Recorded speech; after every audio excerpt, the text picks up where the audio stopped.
Welcome back, everyone. I am so excited to introduce you to our next guest. Dr. Marcia Martin, M.E.D., Ph.D., the heart healer, is here.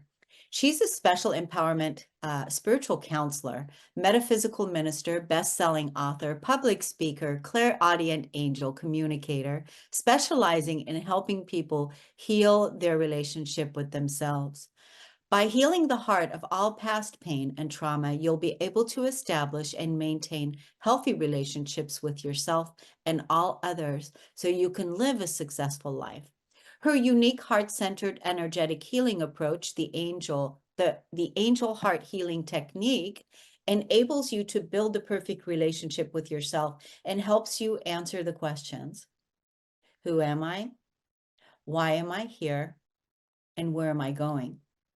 Marcia will help you release your greatest fears so that you can achieve your biggest dreams as you heal your heart and transform your life. Welcome to the show today, Dr. Marcia. Thanks so much. It's a pleasure to be here. It's so good, this work that you are doing, helping people realize and become the authority over their own lives. What is it that got you started with this work? My own need to take back control over my life. And that belief that I had been taught from a young child that I didn't know what was going to be best for me, and that I continuously needed to give power to those in authority, those who may be older, or whomever I decided to assign it to. Somebody always seemed to be something that I wanted to be that never could be, until my life got so dark and depressing and unlivable that it forced me on that journey to understand, well, who is in charge of my life? Who gets to make decisions for me? Yeah, that's exactly because we were trained and conditioned to give our life force energy, our power away to everything outside of us. Would you agree with that? 100%. And especially as women, Mm. I'm in that boomer range. And so we were definitely conditioned that there was always a male that had power and should be respected because they are male, not necessarily because they had experience or expertise in a particular area, simply because they were male. And that can lead you into some really dark places, because even the most well-meaning person is not you, and they don't know what is best for you, what will work for you, and what will bring you joy.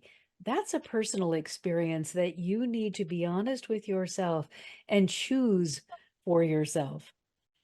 Yeah, there's so much with that comes up. Most people don't even feel comfortable to even ask themselves what their needs are. Like, what do you need right now? What do you need right now? What could you use right now? What is it that you need? Because they're so used to uh people pleasing, taking care of Yes. everyone else, and all the things that uh to train yourself then to put yourself into the equation, that to start listening to what you need and what's important to you rather than focusing on the other. And I think it often feels awkward. We've been living this pattern for so long that when you just first begin stepping out into that place where you say, "Oh, I'm supposed to identify first if I have a need, and then what I need to do in order to fulfill it." It may feel very awkward and uncomfortable. You may feel as though you're going against what you should be doing. And this is when I want to really encourage people to keep going. It's okay. It is not selfish to pursue allowing yourself to feel good. And it was explained to me by my angelic support system that I had it all wrong. I was so concerned about being selfish that I would regularly empty myself to the point of exhaustion and then couldn't figure out why I was miserable. And they said to me, "No, you don't really understand the difference between selfish and selfless. What you are doing, this way of giving, where you give from your humanness and you empty and empty and empty yourself out into everyone and then become exhausted, is what we consider selfish because you are emptying your knowledge, your strength, your everything into other people, but you're not encouraging them to learn how they too can do it. So when you become exhausted, all those who have become dependent upon you are left saying, well, we don't know what to do now. She did it all for us.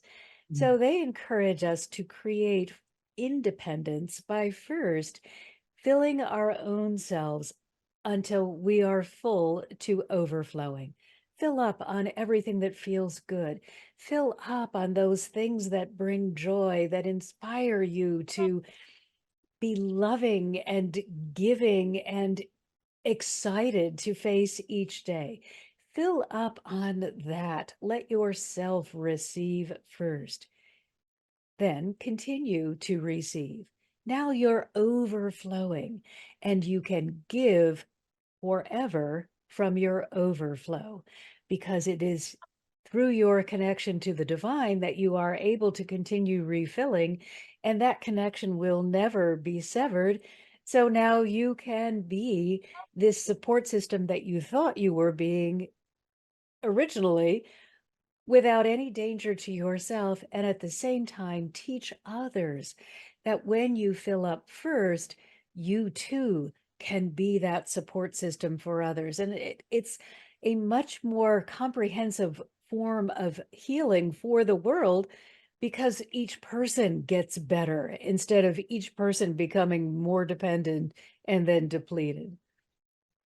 You know, 1,000%. So I'm 100%, 1,000% in agreement with everything you said. And it's like, yes, yes, yes, on all levels.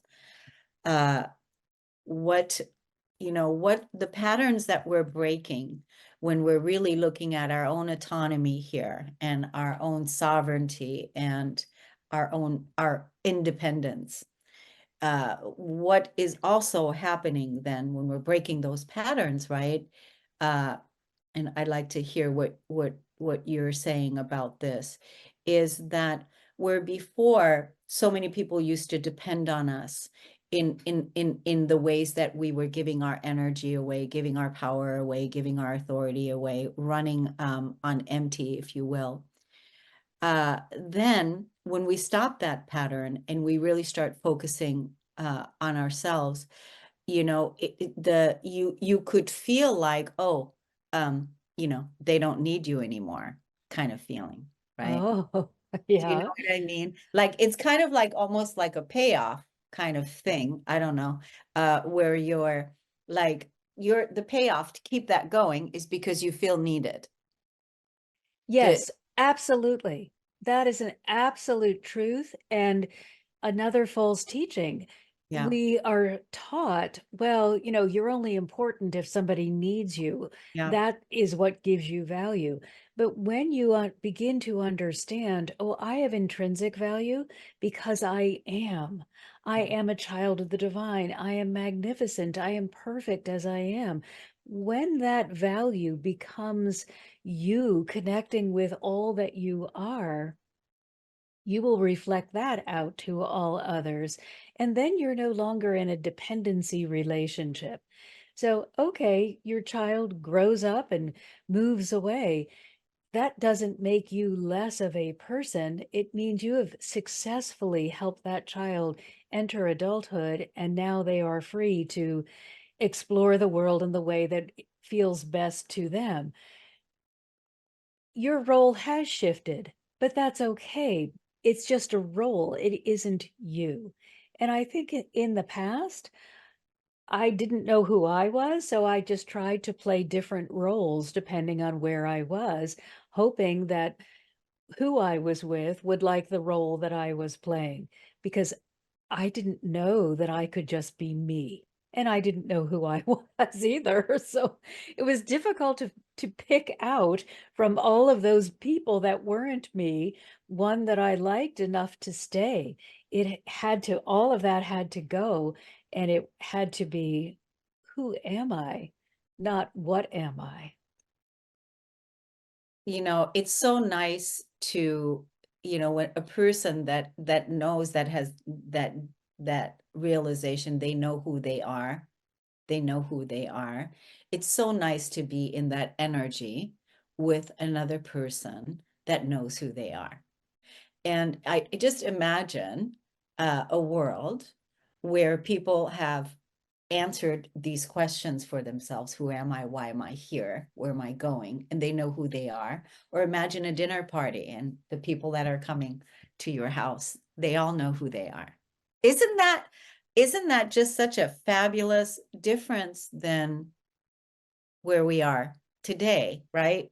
Meaning that this we're just scratching the surface with this. And it's so much easier to be around people who say, "I just love being me," instead of, "Well, I bought this brand new blah, blah, blah, blah, and that is somehow going to make me think that you're a better person."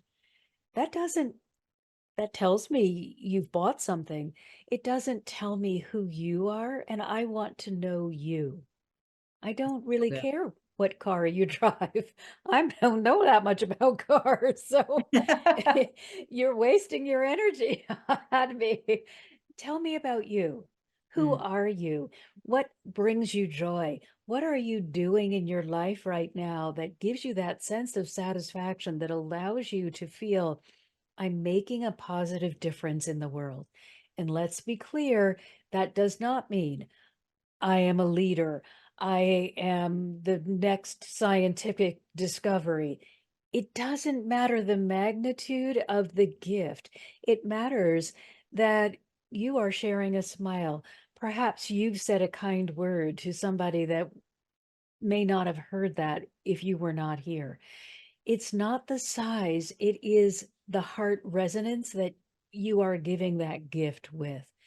So if we can all remember that everyone needs us to share that smile, to be kind, to point out what's right instead of what's wrong, we will be that much more able to make those positive, self-affirming choices when life is not feeling good. When we got that challenge, when we got that doctor report that we're like, hey, I didn't sign up for this. Let's be clear too that we pretty much sign up for everything that we receive. We don't necessarily sign up for it consciously. It is not punishment, absolutely not punishment. It is an opportunity to grow.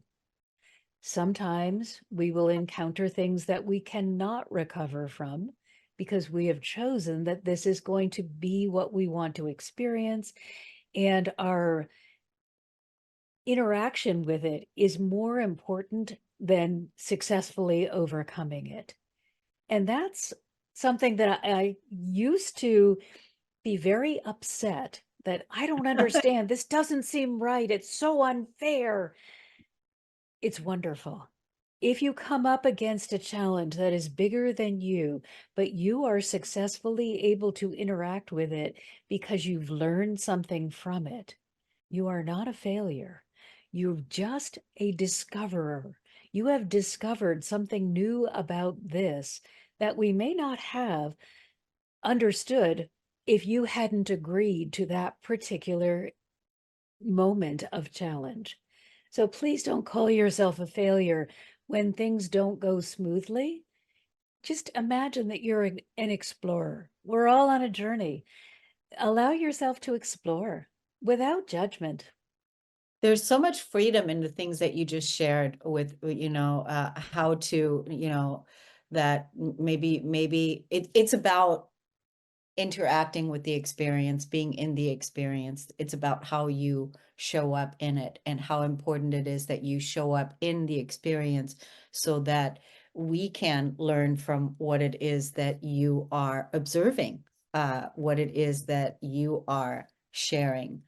I just appreciate this perception so much. There's a lot of freedom in that.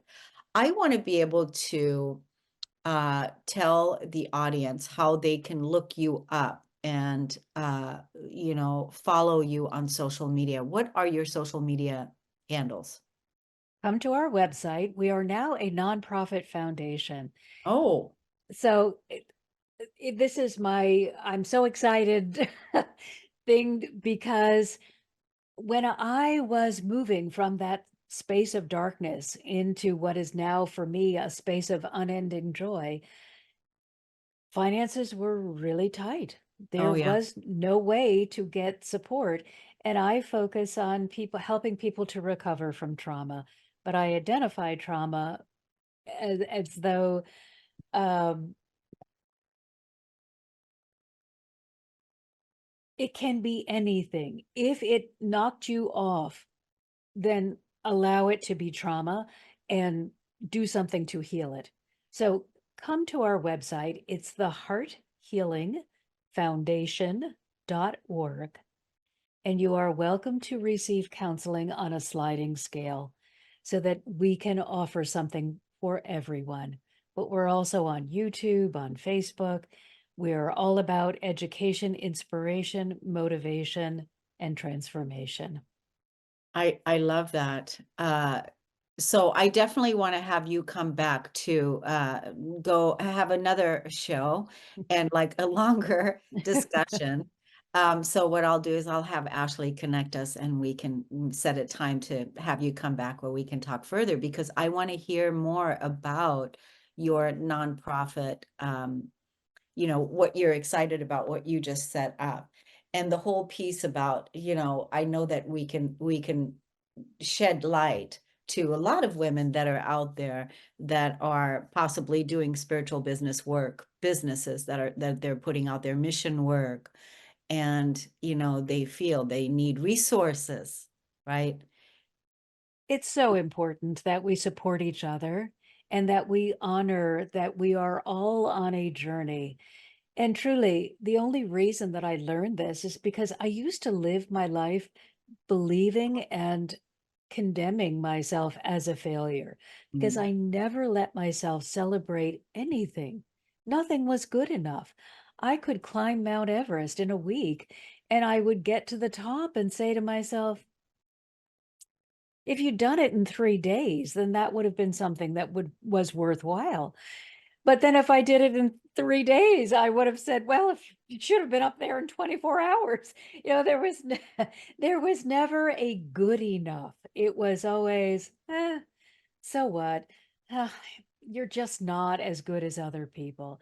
And it was such a damaging and depressing way to live my life that I am so grateful to be where I am now. But it's so important to me to help others begin that journey from frustration and failure to success, victory, celebration. Because you know what though? There's so many people. I see this a lot. I see it, I've seen it in myself. I see it a lot in people.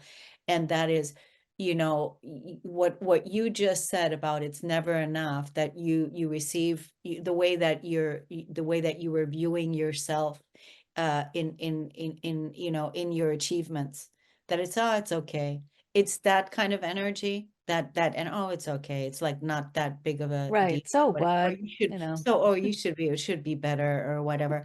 That whole thing, is what would serve us to all shift and move more into you know greater appreciation.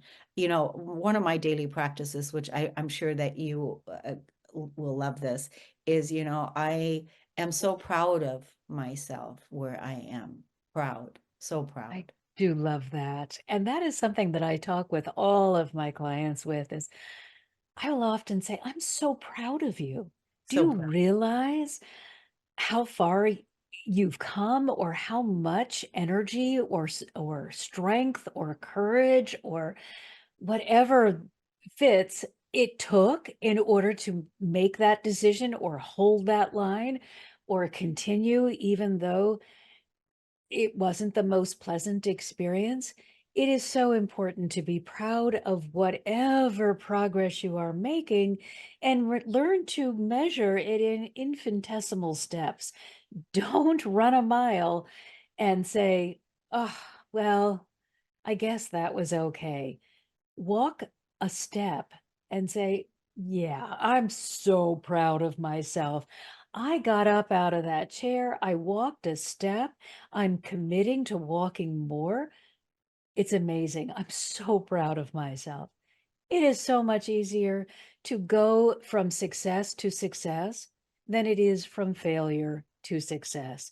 So make it easy for yourself to achieve little successes. And before you realize it, you are going to be one massive ball of success, and then you're unstoppable.